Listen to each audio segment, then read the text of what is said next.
Bonsoir. L'angoisse du Wi-Fi, le calvaire des électrosensibles, des titres chocs que vous avez peut-être lus dans la presse.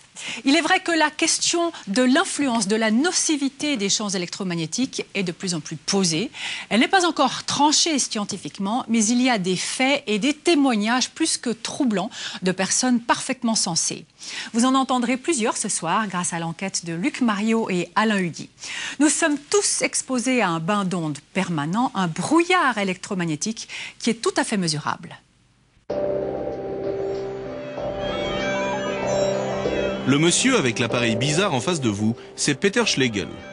Peter est ingénieur, diplômé de l'école polytechnique de Zurich, mais depuis une dizaine d'années, son activité principale, c'est de mesurer les ondes électromagnétiques présentes dans notre environnement. Démonstration sur un toit de Genève. Il y a surtout la téléphonie mobile, GSM, UMTS, et puis du Salève, le TNT. Dans notre monde technologique, nous vivons sans le savoir dans un véritable brouillard d'ondes électromagnétiques. Nos nombreux appareils utilisent et émettent, parfois 24 heures sur 24, des ondes de diverses formes et de diverses fréquences. En général, on n'y pense pas vraiment, mais lorsque l'on rencontre Peter Schlegel, ces ondes deviennent très réelles. Premier exemple, Peter a monté son équipement au 4e étage sans ascenseur d'un appartement classique du centre de Genève. Devant vous, sur l'analyseur de spectre, une sorte de carte des ondes électromagnétiques présente dans l'appartement. On a ici des émetteurs de TNT, c'est-à-dire DVB, la télévision numérique. C'est 1, 2, 3 émetteurs. Puis le pic le plus haut, c'est un téléphone mobile. Puis ici, c'est le GSM 900 Natel, GSM 1800 Natel, puis l'UMTS, c'est-à-dire le rayonnement pour l'Internet mobile. Et à la fin, le dernier, c'est le Wi-Fi. Est-ce qu'il y a beaucoup ici autour de nous? Oui, plutôt. Oui, oui. Je dirais, c'est pour les gens électrosensibles, c'est trop. Tiens donc, d'après Peter, il y aurait donc des gens qui ne supportent pas ces ondes? Pour la deuxième mesure, nous nous rendons dans une autre maison, à la campagne. L'intensité des ondes extérieures y est beaucoup plus faible que dans l'appartement en ville, mais cela ne veut pas dire qu'il n'y a rien. Le four à micro-ondes, par exemple, lorsqu'il fonctionne, est tout à fait détectable par Peter. Qu'est-ce qu'on entend là, Peter? Ça, c'est le bruit du four à micro-ondes. Mais moi, j'ai toujours pensé que le four à micro-ondes, c'était blindé et qu'il n'y avait pas d'ondes qui sortaient. C'est blindé, mais ça, c'est ce qu'on entend. Et ce que je peux mesurer, c'est les fuites. Ça, c'est les fuites. Les fuites permis. La source la plus persistante de la maison, c'est le téléphone sans fil DECT. C'est un modèle ancien qui émet une onde en permanence, même lorsque le téléphone est sur sa base. Ça, c'est cet appareil. L'autre, c'est le voisin. Un appareil du voisin. Oui. Donc ça émet à la norme suisse, à peu près? Oui. 24 heures sur 24. C'est ça. Même oui. quand on n'appelle pas? Oui, oui.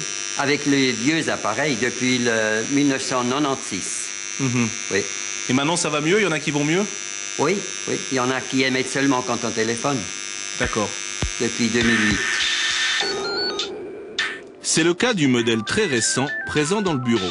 Il n'émet que lorsqu'il est en communication. Troisième mesure dans un autre lieu de Suisse romande, dans le jardin d'une maison de banlieue, à quelques mètres d'une antenne de téléphonie mobile. Alors là, est-ce qu'on sent vraiment l'influence de cette antenne? Oui, oui, c'est une valeur assez haute. C'est du GSM et de l'UMTS. C'est autour de 0,2 volts par mètre. C'est de nouveau une valeur assez élevée, surtout pour des électrosensibles. 0,2 volts par mètre, c'est à peu près la même valeur que celle mesurée dans l'appartement en ville. C'est environ 1/30 de la valeur limite maximale autorisée en Suisse pour une antenne de téléphonie mobile dans un lieu de vie. 1/30 de la norme, c'est très peu. Le sujet pourrait s'arrêter là, et pourtant, c'est là qu'il commence.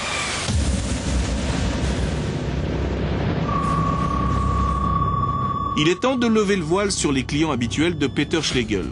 ce sont des électrosensibles, c'est-à-dire des gens qui connaissent des problèmes de santé parfois assez graves, des problèmes qu'ils attribuent aux émissions électromagnétiques qui les entourent. Et si Peter Schlegel considère qu'un 30e de la norme suisse c'est une valeur assez élevée, c'est qu'il a rencontré dans sa carrière des gens qui commençaient à ressentir des symptômes à 1/1000e de la norme. Le voici à Zurich, en pleine action. Alors Peter, c'est quoi ce son? Ici, on a le GSM. Ici, c'est tout différent. Ici, on a les téléphones DECT, c'est-à-dire les téléphones sans fil. Les téléphones qu'on a à la maison, les sans fil? Oui, sans fil, oui. Vous entendez, c'est ce bruit. Mais madame n'a pas de DECT?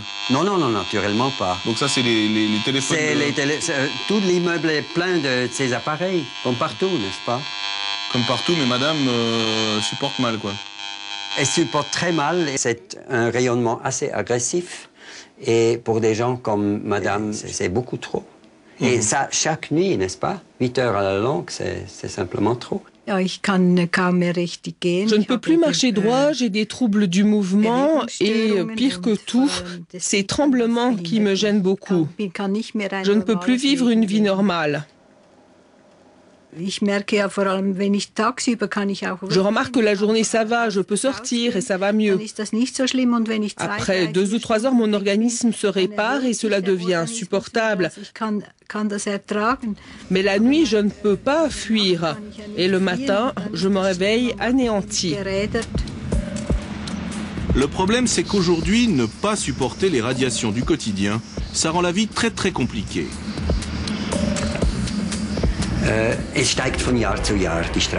Les rayonnements augmentent d'année en année, ça n'arrête pas et c'est un gros problème, parce que bien des personnes électrosensibles ne savent plus où habiter. Elles ne trouvent plus d'endroit où elles n'ont pas de troubles. Nous sommes aux Rochettes, aux confins du Jura vaudois, avec une antenne de téléphonie mobile à 2,5 km, mais vérification faite, nos téléphones GSM fonctionnent tout de même. On a l'impression qu'on est un peu loin de tout. Alors là, est-ce que vraiment, il n'y a plus rien? Presque plus rien. Il y a un tout petit peu encore. On dirait que c'est le seuil où les électrosensibles commencent à ne plus avoir aucun symptôme. J'ai dû fuir 2 fois, j'ai déménagé 2 fois, d'un village de Bullet à l'Auberçon, puis de l'Auberçon, ici, suite à l'implantation d'antennes. Pourtant, quand on se dit Bullet, c'est le balcon du Jura, c'est au-dessus d'Yverdon. Hein. On n'a pas l'impression que c'est vraiment la zone urbaine, etc. Mais même là, il y avait... Alors, 2 fois 900 watts, des antennes dans le clocher à 84 mètres de chez moi. Je suis allé après à l'Auberçon. Ça a bien été jusqu'à ce qu'ils mettent 3 antennes de 3300 watts à 150 mètres de chez moi. Puis là, c'était catastrophique jusqu'à ce que je trouve cet endroit perdu. Yverdon, j'y vais le moins possible. Je préfère faire mes courses à Sainte-Croix, c'est tout près. Et puis des villes comme Genève, j'évite parce que j'en ai pour 2 jours à me remettre. C'est-à-dire, il se passe quoi? Après, il n'y a plus rien qui fonctionne, quoi. J'ai des pertes d'appétit, je suis complètement fatigué, j'ai tout un tas de nouveaux symptômes qui reviennent. Ça peut être des palpitations, des étourdissements, des nausées. Donc, au bout d'un moment, vous avalez quelque chose, ça vous serre comment est-ce qu'il faut dire, l'œsophage, et puis vous pouvez... Vous dormez plus, hein, c'est ça? Alors, troubles du sommeil, douleur abdominale, gonflement du ventre. On est dans un état de malaise général. Si demain on vous met une antenne à 500 mètres ou à 300 mètres, vous faites quoi? C'est le peloton d'exécution. Moi, je sais pas là ce qu'il faut faire. Parce qu'en Suisse, je connais pas de zone blanche. En France, il y a des zones blanches encore. Zone blanche, c'est où il n'y a pas du tout d'émission. Il y a très très peu. Parce qu'aujourd'hui, dire qu'il y a 0,000, je ne sais pas si ça existe encore.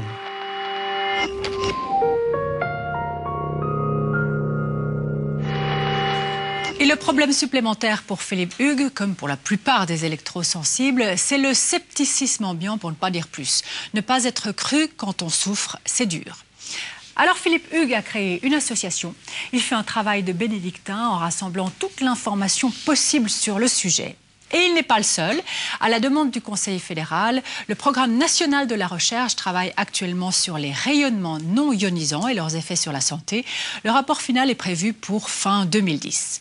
En attendant, soyons justes, l'électro-hypersensibilité commence à peine à être connue et reconnue en Suisse. Un magasin Swisscom dans un centre commercial à Fribourg. Même ici, au cœur du monde merveilleux de la communication mobile, les électrosensibles, on connaît. C'est effectivement un type de clientèle, il y en a très peu, mais on sait qu'il y a ce genre de personnes-là. Par contre, aucune étude n'a jusqu'à maintenant pu prouver de manière scientifique qu'il y avait réellement un lien de cause à effet. Vous pensez qu'ils sont dérangés, les électrosensibles, que c'est des gens, que c'est des facteurs psychologiques, vous, au fond de vous-même, ou bien? Non, je crois pas en fait. Je pense qu'on peut être... surtout des choses qui sont pas mesurables, c'est très personnel. Je pense que c'est difficile de porter un jugement là-dessus. Donc il y a peut-être une petite possibilité, quoi. Merci.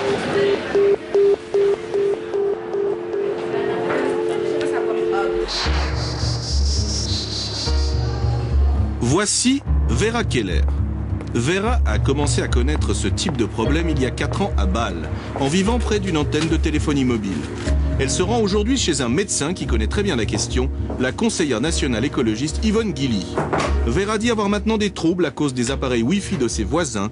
Elle ne peut plus vivre chez elle.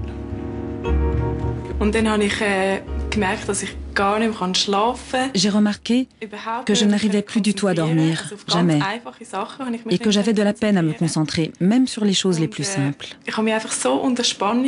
Je suis très tendue en permanence.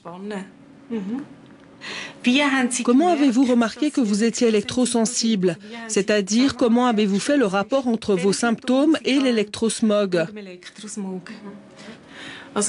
J'ai tout bêtement remarqué que ça allait beaucoup mieux lorsque je couchais dans d'autres endroits moins exposés. Et puis aussi au niveau de ce que je ressens. Je me sens comme parcourue par un courant. Il y a tout qui pulse.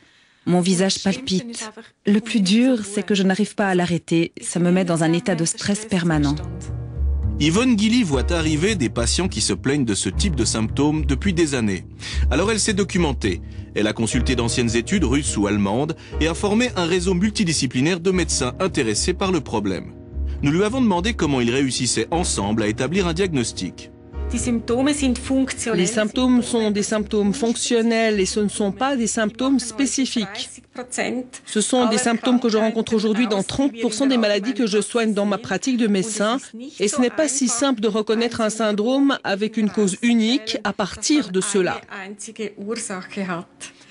Alors nous pratiquons comme n'importe quelle autre maladie. Nous faisons une anamnèse approfondie. Nous interrogeons le patient sur la compréhension qu'il a de sa maladie, sur comment il a remarqué le rapport entre ses troubles et l'environnement. Nous nous demandons s'il y a des facteurs de risque préexistants ou d'autres maladies. Tout ce processus d'examen nous permet d'arriver à une plausibilité. Nous ne pouvons pas diagnostiquer une électrosensibilité parce que nous n'avons pas ce diagnostic à disposition aujourd'hui. Mais nous pouvons dire aux patients qu'il est plausible que l'électrosmog puisse être la cause principale de ces troubles.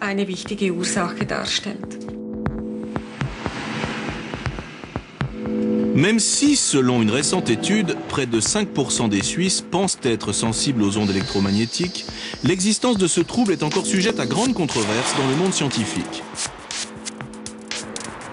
Martin Rösli, de l'Institut de médecine sociale et préventive à Bâle, réalise des études sur la question depuis des années.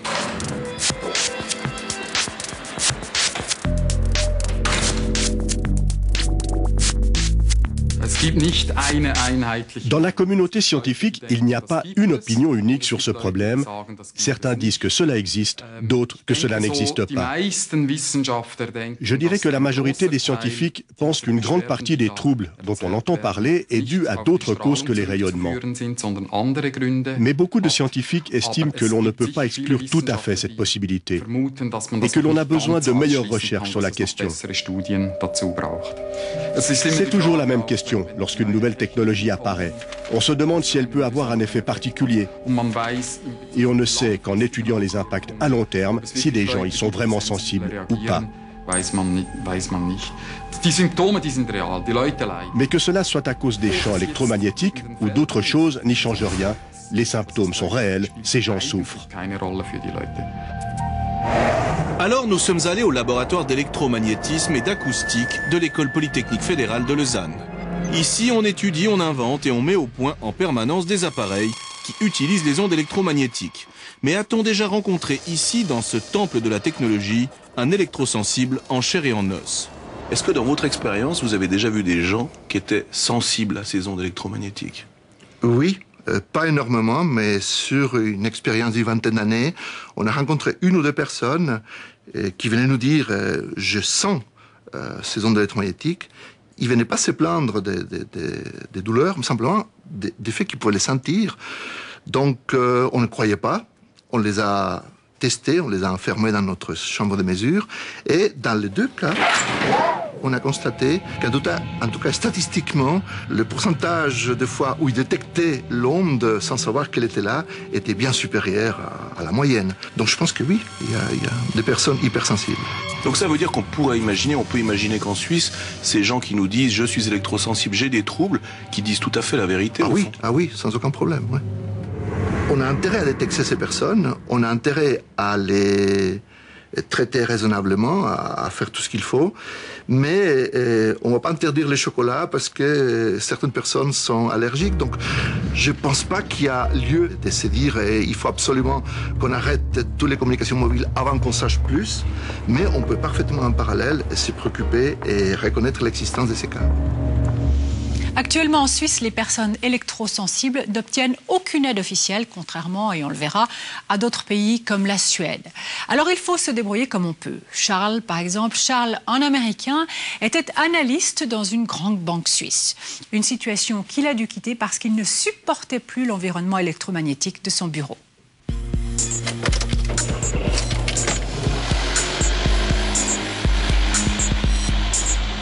Depuis que Charles Cavanaugh a quitté son travail, il tente d'apprendre à vivre avec ses symptômes. Ce jour-là, il nous emmène de Bâle vers une zone blanche qu'il a découverte en Alsace. Un endroit sans électrosmog où il aime séjourner de temps en temps. Maintenant, nous approchons des dernières grosses antennes en Suisse, avant de traverser la frontière française. Vous pouvez voir que ces antennes sont puissantes. Là, nous approchons de la frontière et le signal devient assez faible.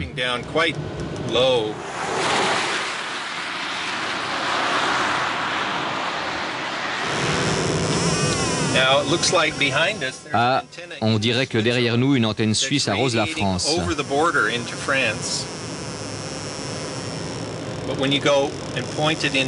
Mais quand vous pointez vers la France, ça diminue.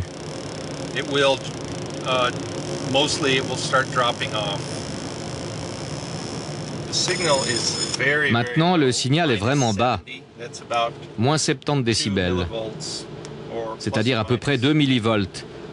Et ce niveau est tolérable pour la plupart des électrosensibles. Mais vous pouvez toujours utiliser votre téléphone mobile. Et là, maintenant, nous entrons dans la zone blanche. Mais Charles a tout de même une maison dans une banlieue en Argovie. Une maison qui est loin d'être dans une zone blanche. Il travaille donc à l'adapter à ses besoins. L'une de ses priorités, réussir à recommencer à travailler sur un ordinateur. Alors Charles, tout ça, ça sert à quoi? Mon premier objectif, c'était de retirer tous les appareils électriques du bureau, parce que je ne me sentais pas bien en travaillant dans un immeuble de bureau normal. Alors, j'ai relégué l'électricité à l'extérieur et je me suis débarrassé de la Wi-Fi. L'image de l'ordinateur est projetée en vidéo sur un écran collé à une fenêtre en verre spécial anti-radiation. Le nouveau bureau de Charles est une pièce construite en argile. Il n'y a pas d'équipement électrique dans cette pièce.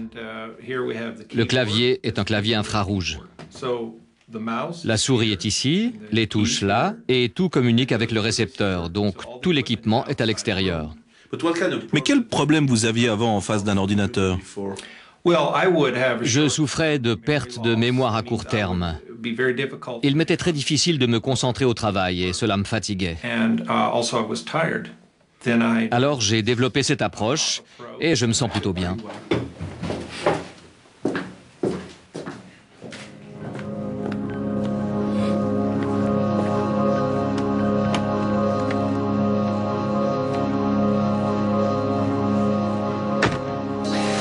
J'ai passé à peu près 3 ans à tenter de me protéger. Me protéger des champs électromagnétiques au bureau ou à la maison. Et je me suis aperçu que je ne me sentais pas bien avec une protection parfaite, c'est-à-dire en m'entourant de métal. Alors, après toutes ces années, j'ai décidé d'aller dans la direction inverse. Imaginez une maison simple que je peux déplacer dans des zones propres, dans la nature, où les champs électromagnétiques sont moins forts. L'avantage de la yourte, c'est que c'est comme à la maison. Le sol et les murs sont isolés et il y a le chauffage à bois. Et de quoi vivez-vous maintenant? Je vis sur mes réserves. C'est une situation très spéciale. Il n'y a pas d'assurance pour cela. Ce n'est pas reconnu. Je ne peux pas toucher le chômage et je ne peux pas travailler dans un bureau. C'est une sacrée coupure par rapport à ma vie passée. Mais j'essaye de passer par-dessus et de trouver de nouvelles opportunités pour travailler dans un environnement qui est tolérable pour moi.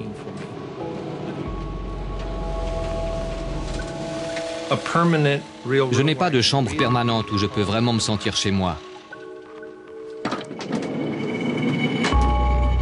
Ces temps-ci, je dors où je peux.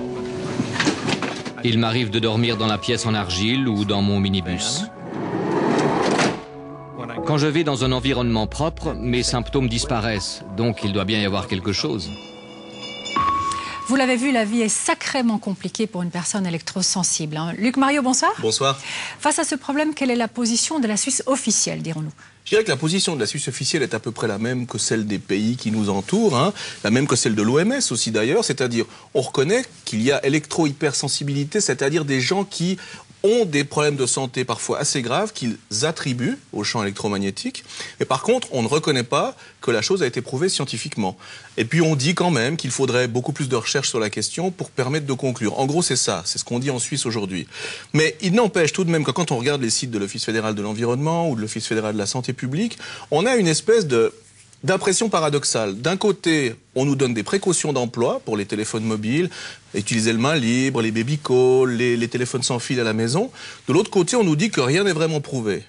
D'un côté, on nous dit, sur le site de l'Office fédéral de l'environnement, différentes études mettent en évidence des effets biologiques induits par un rayonnement ayant une intensité nettement inférieure à celle des valeurs limites internationales. Donc on peut dire que c'est une reconnaissance qu'il y a des effets biologiques. Et puis on nous dit ensuite, oui, mais ça ne veut pas dire que ces gens-là, ces symptômes-là qui ne sont pas spécifiques, c'est dû à ça. Donc en fait, on a cette espèce de paradoxe qui correspond au paradoxe qu'on a dans la société, c'est-à-dire on est content d'utiliser un téléphone portable, on n'a pas envie d'arrêter de l'utiliser, et par contre on n'a pas envie d'avoir une antenne à côté de chez soi.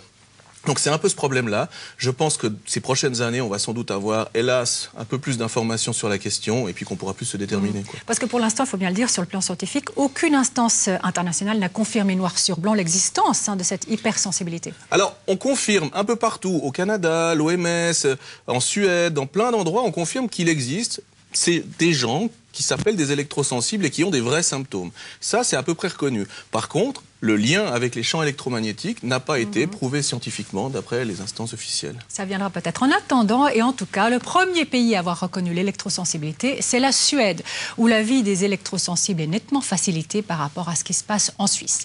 Départ pour Stockholm. Nous sommes à Stockholm, au prestigieux Institut Karolinska, là où l'on choisit chaque année le prix Nobel de médecine. Nous avons un rendez-vous au département des neurosciences avec le professeur Olle Johansson. Ce scientifique s'intéresse à l'électro-hypersensibilité depuis 40 ans. Cela a commencé déjà à la fin des années 70 et au début des années 80. Les premiers cas ont été rapportés aux États-Unis, en Norvège et ensuite en Suède et d'autres pays. Au début, c'était surtout des problèmes de peau. Et comme nous avions une expérience en dermatologie expérimentale, nous savions à quoi devait ressembler une peau humaine saine et en bonne santé. Alors nous avons commencé à étudier des échantillons de peau de gens avec une allergie électrique, comme on disait à l'époque, et que l'on appelle maintenant électro-hypersensibilité. Leif Höckeberg travaillait à l'Institut Karolinska en 1993 lorsqu'elle a commencé à se sentir mal en face de son ordinateur. D'abord des boutons, puis des plaques rouges, des problèmes de peau de plus en plus graves, jusqu'à ce que son employeur décide de réagir en profitant d'un congé maladie. Quand je suis revenue, mon environnement de travail avait changé. Ils avaient réduit tous les champs électromagnétiques dans mon bureau. Et c'est allé mieux après ça? Oui, bien mieux. J'ai eu une pièce pour moi. Je n'ai plus travaillé avec un ordinateur pendant 4 ans et ils avaient réduit les champs émis par les lampes fluorescentes au plafond. Et j'ai pu continuer à travailler encore pendant 13 ans après cela. Mon employeur a pris en charge une partie des coûts. J'ai pris en charge une partie moi-même en achetant quelques vieux modèles de téléphone. Et le bureau de l'assurance maladie a aussi participé. Donc ça n'a coûté cher à personne.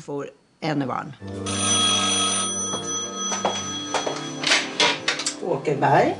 Ja, hejsan. Jo, men det är helt okej. Vi ses ikväll då. Hej då. J'ai réduit mon exposition électrique fortement et très vite. Je n'ai pas regardé la télévision pendant très longtemps.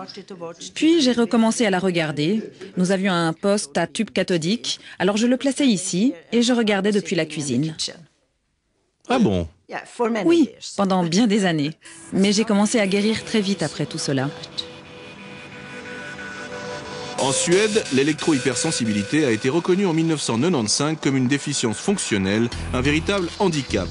Ici, ce n'est donc plus un problème médical au sens propre.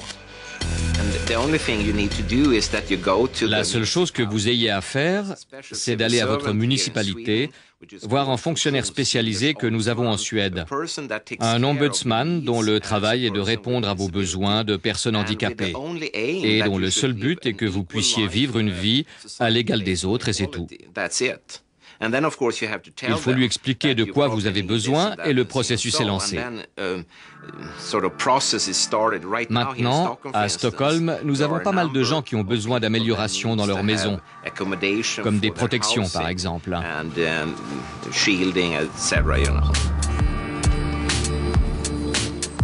Mais même en Suède, le chemin peut être très long. Bengt Håkansson, lorsqu'il y repense aujourd'hui, considère que ses premiers symptômes ont commencé en 1989 déjà. Bengt a réussi à travailler en ville jusqu'en 2002, malgré ses multiples problèmes de santé qui se sont aggravés au rythme du développement des communications mobiles. Il est ensuite resté 3 ans en congé maladie et a vu de multiples médecins, jusqu'à ce que l'Office du chômage lui trouve une solution. Il gérait un parc de 150 ordinateurs. Il est aujourd'hui aide-jardinier dans le château-musée de Tyresö, non loin de Stockholm. Ça me va très bien. C'est beaucoup mieux qu'en ville et c'est à l'extérieur. Il n'y a pratiquement pas d'ordinateur, pas de câblage, peu d'émissions. Je peux sentir leur absence.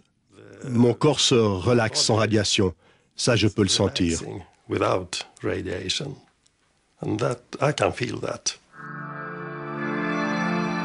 Prochaine priorité pour Bengt, finir le blindage de son appartement.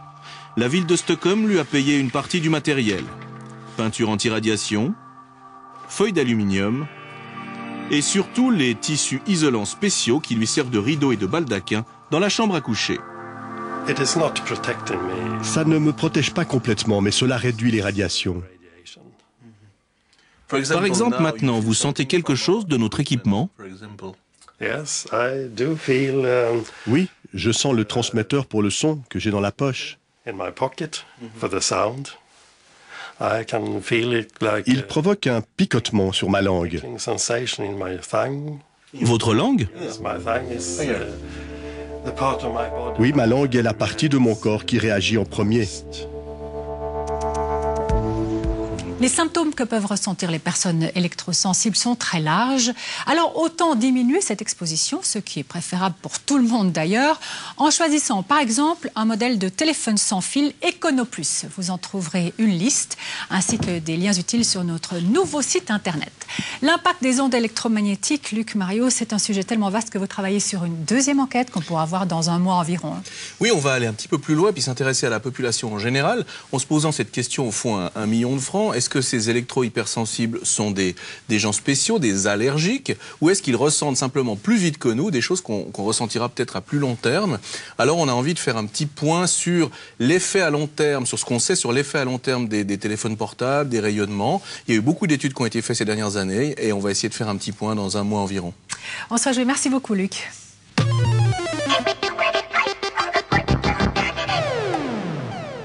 Mardi prochain, vous aurez entendu parler de voitures en long, en large et en travers. On sera en plein salon de l'auto. Eh bien nous vous parlerons de motos, de scooters, plus précisément des casques qui protègent les têtes intelligentes. Vieux slogan des années 80. Le port du casque est obligatoire, mais la qualité des casques que nous avons testés est un peu plus aléatoire. Clairement, certains casques que vous trouvez sur le marché ne répondent pas aux normes et donc, en cas d'accident, vous ne serez pas protégé correctement. Sans compter que ces normes actuellement en vigueur sont remises en question, entre autres par un chercheur en biomécanique que je recevrai sur ce plateau mardi prochain. Donc un mardi, d'ici là, portez-vous bien, très bonne fin de soirée.